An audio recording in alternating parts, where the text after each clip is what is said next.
Officials in Detroit are reportedly considering a controversial new plan to save their city from financial ruin by using the president's health care overhaul to offset the fact that they've just become the biggest city in U.S. history to file for bankruptcy.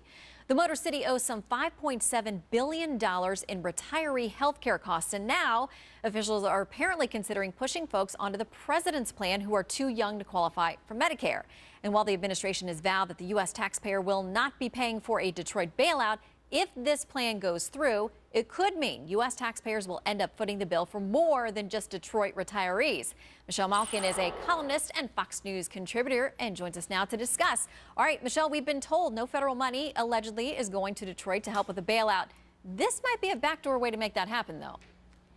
Yeah, it might not even be a backdoor. I really think that this is a front door bailout, and it's turned Obamacare into the mother of all bailout vehicles. It's not a surprise to anyone who saw that from the beginning, the Obamacare architects were constructing a way to basically facilitate this cost-shifting stampede.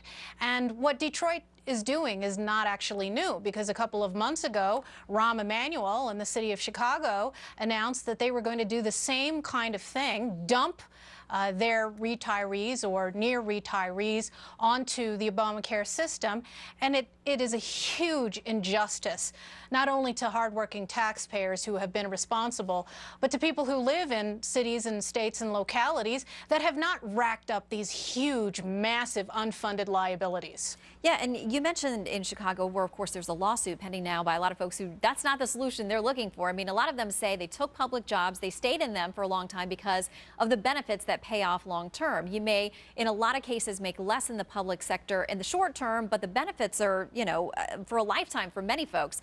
We now understand that 61 major cities in the U.S., there's $126 billion in retiree health care commitment, and all but 6% of it is unfunded. So I imagine this is going to go past Detroit. If it works, I can imagine a lot of other cities where they're going to say, let's put these folks on the exchanges, and that's not free. Yeah, that's right. It's going to add up to trillions more in costs for all of us who are paying for the Obamacare bill. It is a massive sea of red ink. And there are a couple of things I think that, if they weren't so awful, would be somewhat amusing. Of course, hanging over all of this is that phony promise from President Obama that if you like your health care, you can keep it under Obamacare.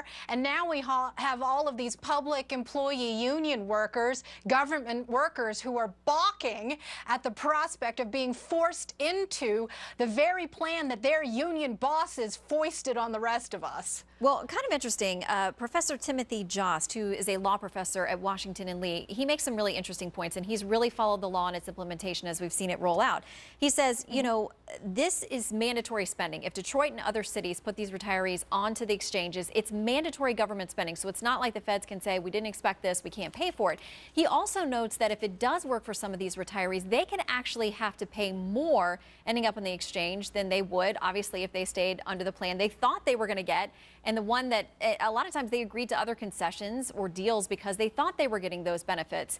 There's a third category here, though, of people who may not qualify for Medicare, and they may also not qualify to get into these exchanges. Is it possible that Detroit and these other cities could actually leave these retirees with zero health care options? Because I don't think that was the purpose of Obamacare.